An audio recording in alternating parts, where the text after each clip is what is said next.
यामध्ये मिशन वात्सल्यच्या माध्यमातून मिशन वात्सल्य यामध्ये दोन्ही पालक नसलेले 14 लाभार्थी आहेत, त्यांना यामध्ये लाभ देण्यात आला. तालुकास्तरीय आणि जिल्हास्तरीयमध्ये एकूण 164 बैठका पार पडल्या आणि या माध्यमातून या लाभार्थ्यांपर्यंत लाभ देण्यात आलेला आहे. या मिशन वात्सल्यमध्ये खरं तर एकूण 25 योजनांचा समावेश होतो. मग संजय गांधी निराधार योजना असेल, इंदिरा गांधी निराधार योजना असेल, या सगळ्या योजनांचा लाभ यामध्ये दिला जातो. तर आयसी कमिटी या खाजगी आणि शासकीय निमशासकीय आस्थापना हा विषय फार गंभीर स्वरूपात आहे. याबाबत कोल्हापूरमध्ये देखील गेले दोन्ही वेळा मी आढावा घेतला होता. यामध्ये प्रगती करत खरं तर 1697 खाजगी आस्थापना आहेत, त्यापैकी फक्त 154 ठिकाणीच आयसी कमिटी आहे. या आयसी कमिटी या कामाच्या ठिकाणी महिलांना सुरक्षितता मिळावी यासाठी स्थापन केलेले आहेत आणि आयसी कमिटी या खरं प्रामुख्याने कार्यरत असणं आम्हाला अपेक्षित आहे. यामध्ये कामगार विभाग असेल आणि जिल्हाधिकारी विभाग असेल यांच्या माध्यमातून या आयसी कमिटींची नोंद केली जाते. यामध्ये आम्ही संबंधित विभागाला सूचना दिलेल्या आहेत की उद्यापासूनच या आयसी कमिटींसाठी युद्ध पातळीवरती काम करावं, जेणेकरून कामगार विभागाला जिल्हाधिकारी सीओ ऑफिस यांच्या परवानगीने हे धाडसत्र सुरू करता येतं आणि यामध्ये ज्या कंपनी म्हणजे शासकीय निमशासकीय किंवा खाजगी आस्थापना यामध्ये जर आयसी कमिटी नसेल तर त्यांच्यावरती गुन्हा नोंद करत, गुन्हा म्हणजे दंडात्मक कारवाई करत आणि त्याला टाळं ठोकण्याची सुद्धा इतकी मोठी भूमिका हे बजावू शकतात आणि त्या माध्यमातून खऱ्या अर्थानं आयसी कमिटी कार्यरत असाव्यात यासाठी सूचना दिलेल्या आहेत. यामध्ये आपल्याला दिसून येईल पुढच्या आठवड्यामध्ये या दंडात्मक कारवाई होतील, जेणेकरून आयसी कमिटी सगळ्यांनी फक्त कागदोपत्री नाही तर प्रत्यक्षात असलेल्या सादर कराव्यात. बालविवाहाचं प्रमाण कोल्हापूरमध्ये 2024 म्हणजे एकंदर या वर्षाची आकडेवारी आहे, 21 तक्रारी दाखल झाल्या होत्या. यापैकी 15 हे रोखलेले बालविवाह आहेत आणि 6 गुन्हे हे नोंद झालेले आहेत. एकंदरच बालविवाहावरती आम्ही राज्य महिला आयोगाच्या वतीनं गेल्या 3 वर्षांमध्ये अतिशय मोठ्या प्रमाणात काम करतोय. बालविवाह होऊच नये यासाठी सगळ्यांचीच भूमिका फार महत्वाची. आजही 15व्या 16व्या वर्षी मुलीचा बालविवाह होतो. 17व्या 18व्या वर्षामध्ये नको असलेलं बाळंतपण तिच्यावर लादलं जातं आणि ज्या मुलीच्या स्वतःच्या शरीराची मनाची वाढ झालेली नाहीये अशा त्या मुलीच्या शरीरामध्ये नवीन गर्भ तयार होत असतो, जो ती मुलगी स्वतःच आर्थिक शारीरिकदृष्ट्या सक्षम नसते आणि त्याच्यामुळे जन्माला येणारं बाळ सुद्धा सक्षम नसतं. त्याच्यामुळे दिव्यांग किंवा असक्षम अशा बालकांची संख्या वाढताना आपल्याला दिसते आणि म्हणून एकंदरच फार मोठे परिणाम या समाजावरती या बालविवाहाचे होत असतात. यासाठी बालविवाह रोखण्यासाठी आम्ही शिक्षण विभाग असेल, आरोग्य विभाग असेल यांच्या माध्यमातून काउन्सिलिंग करणं असेल, त्याचबरोबर सीओ ऑफिस मधून यामध्ये प्रिंटिंग प्रेस असतील, धर्मादाय आयुक्तांच्या माध्यमातून मंदिरं असतील, सामाजिक न्याय विभागाच्या माध्यमातून समाज मंदिर असतील, या ठिकाणी प्रभावीपणे उपाययोजना राबवण्यासाठी सूचना देण्यात आलेल्या आहेत. आपल्या भागामध्ये 22 खाजगी आणि सहकारी कारखाने आहेत, त्याच्यामुळे जनजागृतीचे कार्यक्रम देखील मोठ्या प्रमाणात घेतलेत. तरी सुद्धा महिला ऊसतोड कामगार महिलांचे प्रश्न हे मोठ्या प्रमाणातले असणार आहे. त्याच्यामध्ये तशा पद्धतीचा अहवाल आम्ही मागवलेला आहे. यामध्ये पीसीपीएनडीटी ऍक्ट मध्ये 206 सेंटर हे कोल्हापूरमध्ये आहेत. आतापर्यंत माझ्या राज्याच्या दौऱ्यामध्ये मला हे सर्वाधिक सेंटर या भागामध्ये दिसतात. यामध्ये अबॉर्शनची संख्या ही मोठ्या प्रमाणातली आहे. आरोग्य विभागाला सूचना करण्यात आलेल्या आहेत की सुरुवातीच्या कालावधीमध्ये प्रेग्नंट महिन्यांची नोंद ही ग्रामपंचायतीच्या लेवलवरती होते, मग ती आशा वर्कर अंगणवाडी सेविकांच्या माध्यमातून असेल. पण मुलीचा गर्भ असेल तर 3.5-4 महिन्यानंतर सोनोग्राफी केली जाते आणि त्याचं अबॉर्शन केलं जातं. जवळजवळ असं 10% प्रमाण हे कोल्हापूरमध्ये आहे आणि हे 10% प्रमाण सुद्धा अत्यंत गंभीर आहे. याची वेगवेगळी कारणं असू शकतात. म्हणजे एकंदरच पूर्ण वर्गवारी जर घेतली तर 4 ते 5% सुद्धा ही कारणं यामध्ये असू शकतात. त्याच्यामुळे आपल्याकडे सोनोग्राफी सेंटरची पाहणी करणं, धाडसत्र सुरू करणं, खऱ्या अर्थानं मेडिकल रिपोर्ट असतानाच अबॉर्शन झाले का ही पाहणी करून रिपोर्ट सादर करण्यासाठीच्या सूचना या आरोग्य विभागाला दिलेल्या आहेत. मनोधैर्य योजनेअंतर्गत हा लाभ लाभार्थींना देण्यात आलेला आहे. त्यामध्ये एकूण झालेल्या बलात्काराची संख्या 34 आहे, बाललैंगिक अत्याचाराची 94 आहे आणि ऍसिड 1 आहे. या संदर्भात मनोधैर्य योजनेच्या माध्यमातून लाभार्थींना तो लाभ देण्यात आलेला आहे.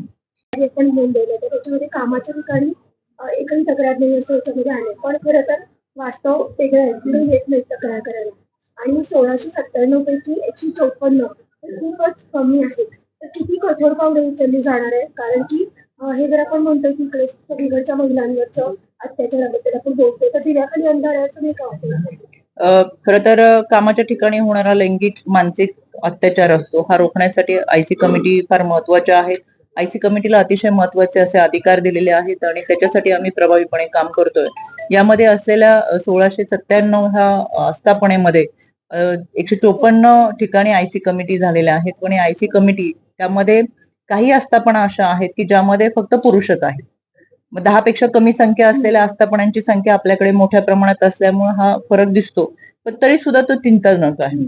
काही खाजगी आस्थापना आहेत ज्याच्यामध्ये 9 पुरुषच काम करतात, 8 पुरुषच काम करतात, 5 पुरुष काम करतात, त्यांची सुद्धा नोंद आपल्याकडे आहे. पण त्या ठिकाणी महिला नसल्यामुळे आयसी कमिटींची स्थापना झालेली नाही. पण आस्थापना म्हणून त्यांचा रेकॉर्ड आपल्याकडे आहे. पण जिथं जिथं महिला आहेत तिथं आस्थापनेमध्ये आयसी कमिटी असाव्यात यासाठी कामगार विभागाला कडक सूचना दिलेल्या आहेत. आपल्याला तो बदल येत्या काळामध्ये दिसेल. धाड सत्र सुद्धा सुरू होईल. आयसी कमिटी फक्त कागदावरती न राहता त्या प्रत्यक्षात असाव्या आणि त्या दर्शनी भागामध्ये असाव्यात याच्यासाठी देखील सूचना देण्यात आलेल्या आहेत.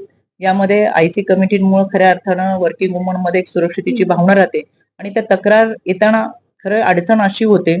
आयसी कमिटी ज्या ठिकाणी महिला काम करतात त्या कंपनीचे मालक आणि त्यांचीच कमिटी असल्यामुळे पण एक जी.आर आहे की त्या कमिटीमध्ये एक सामाजिक संस्थेचा सदस्य असावा जेणेकरून खऱ्या अर्थानं न्याय मिळेल. पण आपण जिथं काम करतोय त्याच्याबद्दलच तक्रार केली तर कदाचित आपल्याला कामावरून कमी करतील, अजून नंतर त्रास होईल आणि कुटुंबासाठी आपलं आर्थिक अर्थार्जन फार महत्वाचं आहे अशी एक मानसिकता त्या संबंधित व्यक्तीची असते. त्याच्यामुळे तक्रार दाखल करायलाही त्या फारशा पुढे येत नाही. म्हणून आम्ही आवर्जून सांगतो तुम्हाला जर तुमच्या आयसी कमिटीमध्ये तक्रार दाखल करता आली नाही तर आमच्या राज्य महिला आयोगाला तुम्ही जरूर मेल करा, तक्रार दाखल करा जेणेकरून आम्हाला संबंधित विभागाला कारवाई करण्यासाठी सूचना देण्यात येतात. आपल्या माध्यमातून देखील हा संदेश आपण कोल्हापूरकरांना द्यावा ही विनंती. शाळांमध्ये सीसीटीव्ही होते. ग्रामीण भागातल्या जोडप्याला कुठं अबॉर्शन करतो, कोण करतं, किती वेळेत करतं आणि किती रक्कम आहे त्याची समजतं. पण प्रशासनाला हे समजत नाही की तफावत किंवा त्याच्यासाठीच आज यामध्ये मला खऱ्या अर्थानं चिंता वाटतेय. म्हणूनच आज आढावा घेत असताना आरोग्य विभागाला सूचना केलेत की मी मगाशी सांगितलं की जसं ग्रामपंचायतीपर्यंत ज्यांची नोंद केली जाते आशा वर्कर अंगणवाडी सेविकांच्या माध्यमातून आणि 10% हे नंतर नोंदीचं गहाळीचं प्रमाण आहे तर ते खूप चिंताजनक आहे. त्याची संपूर्ण वर्गवारी जरी केली तरी 4 ते 5% प्रमाण असं होणार आहे की ते अबॉर्शन होतात. म्हणून त्यांना तातडीने तशा सूचना दिल्या. सोमवारपासून याची खऱ्या अर्थानं चाचपणी सुरू होईल. त्याची माहिती अहवालाला आयोगाला सादर करायला सूचना देण्यात आलेल्या आहेत आणि अशा पद्धतीने जे अबॉर्शन होतात ते कुठे होतात, कसे होतात, कोणाच्या माध्यमातून होतात. म्हणून मी ही कल्पना दिलेली आहे की पूर्वी हॉस्पिटलमध्ये होत होतं, नंतर 4 व्हीलरमध्ये अबॉर्शन व्हायला लागले, आता ते ब्रीफकेसच्या माध्यमातून होतात आणि हे चिंताजनक. यांच्यावरती निश्चितपणाने कारवाई केली जाईल.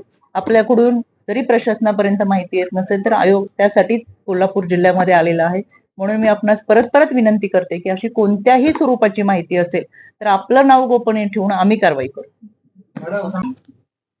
हो, आज सगळ्यात महत्वाची गोष्ट म्हणजे मी संपूर्ण जिल्ह्यांचा आढावा घेताना किंवा जनसुनावणीच्या निमित्तानं जाताना कोल्हापूरमध्ये मला एक विशेष बाब आजची कौतुकास्पद वाटली आणि त्याच्यासाठी मी जिल्हाधिकारी, पोलीस अधीक्षक, सीओ, आमच्या जयश्री मॅडम या सगळ्यांचं मी मनापासून कौतुक करेल आणि विधी सेवा प्राधिकरण सर्वाधिक महाराष्ट्रातल्या आजच्या समझोत्याच्या केसेस या ठिकाणी आज मिटवण्यात आल्या.